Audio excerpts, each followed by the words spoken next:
Ito na ang earthquake omelette ni Manalyn.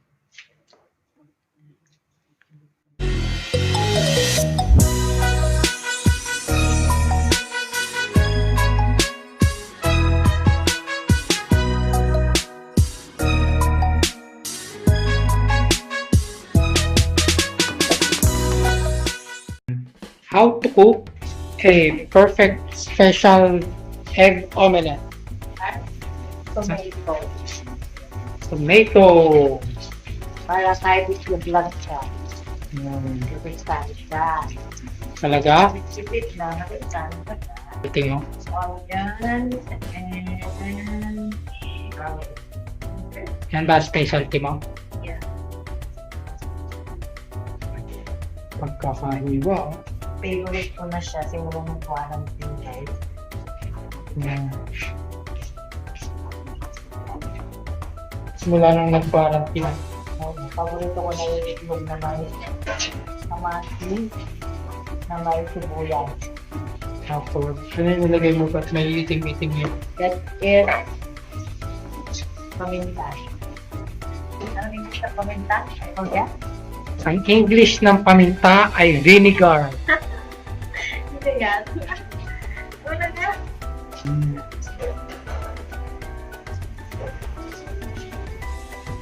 Para mag-inagit ng tayo, itlog. Natin siya ng kamatis. Hanap ako muli ng onions. Yan na ba yung huling sibuyas?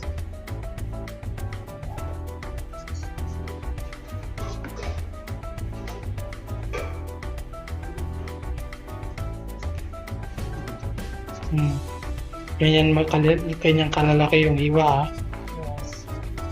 Ang dami namang kamatis. Parang masustansya. Tama lang. Kasi matagal na tayo hindi kumakain ng mga veggies. Tama lang yan, no? Parang hindi na lang yun. O baka mahiwa, oh. Yung taliri mo. Kailang nag-iwang minsan. Bakit? Para napabawasan yung dugo. Ganun ba yun? Yes. Ako nga nagdo-donate ng dugo eh. Ako hindi ko pa try mag Nag-donate ako ng dugo sa sa bahay ampunan. mahal yung tunin. Ako nag-donate ako ng data. Saan? Yes. Sa blood donation center ka naman nag-donate ng gatas.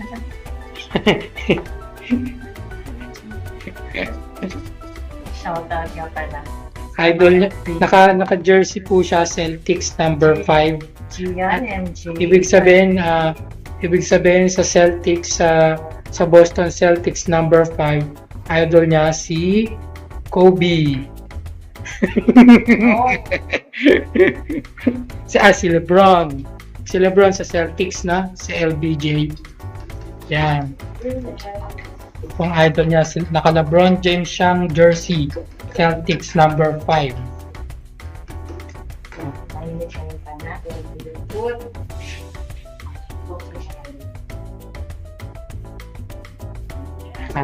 Magluluto ka pala ng cooking oil. Yan. Mainit na yan, no? Pinapainit siya.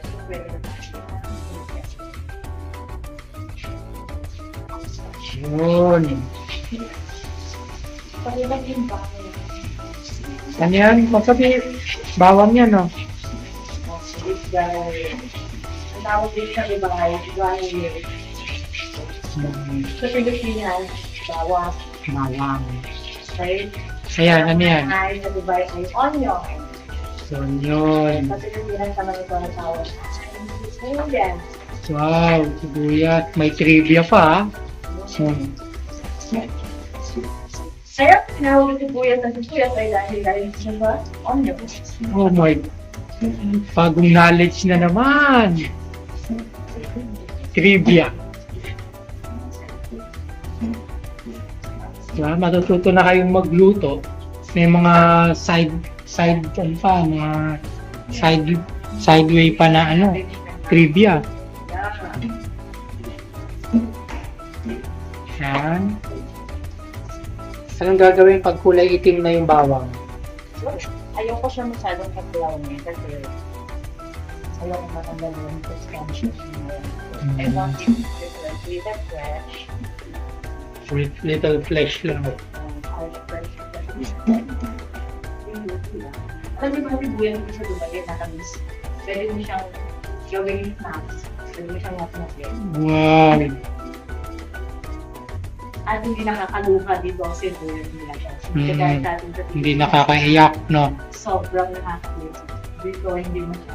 Kaya mo magbalat dito ng very sensible. Oo. Skills yun. Yeah. Nang hindi umiiyak, no? That's skills. Ito ready na. Tomato. Ayun, yung kamatis.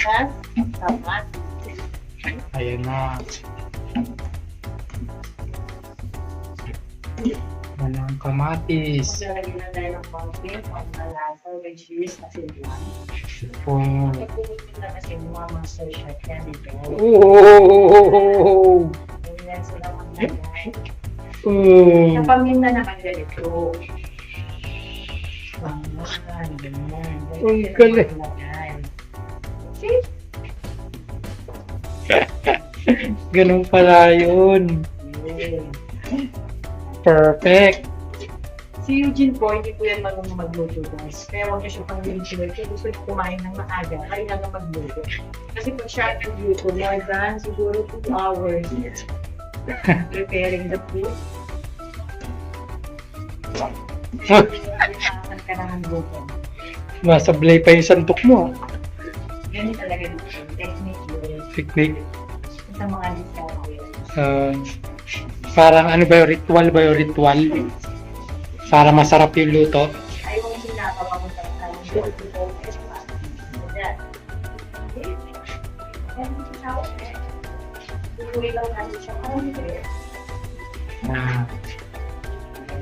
And guys, take note ito po ang dinner namin. 3 days na po naming dinner yung ganito. Ngayon lang namin naisipan i-vlog. Hindi, iba-ibang klase nito ng itlog. Kasi kung mapanood lahat ng iba-ibang klase ng itlog, kasi iba-iba yung ilang po kasi. Sa susunod na cooking show ni Manilyn, ibang klaseng luto naman ang itlog, no? Tapos, ayan, ano bang tawag sa itlog na yan? Earthquake omelette. Lagyan din siya natin ng konting pang-pasarap. Ay, kaya pala masarap. Itong magic. It's magic. Wow. It's magic. Wow, magic. Wow, magic. Wow, magic. Wow, it's magic. Alright. Ayan, Nakikita ko na yung, para lang may nakikita ko yung kamatis, lumalambot na. Para lang may lunch sa street. OMG, paubos na yung ito. Ako, wala na kaming gasol. Kailangan natin ilagay. Mukhang huling luto na namin to. Dahil mukhang wala kaming kahati pambili ng ng gasol.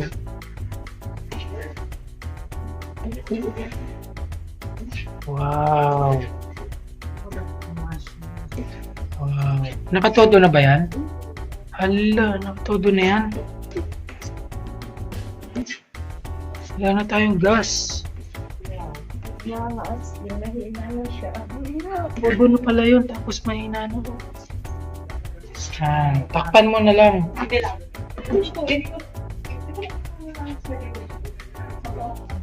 A few moments later. And now, tapos na? Yeah. Ayan ang finish. Ito na ang earthquake omelette.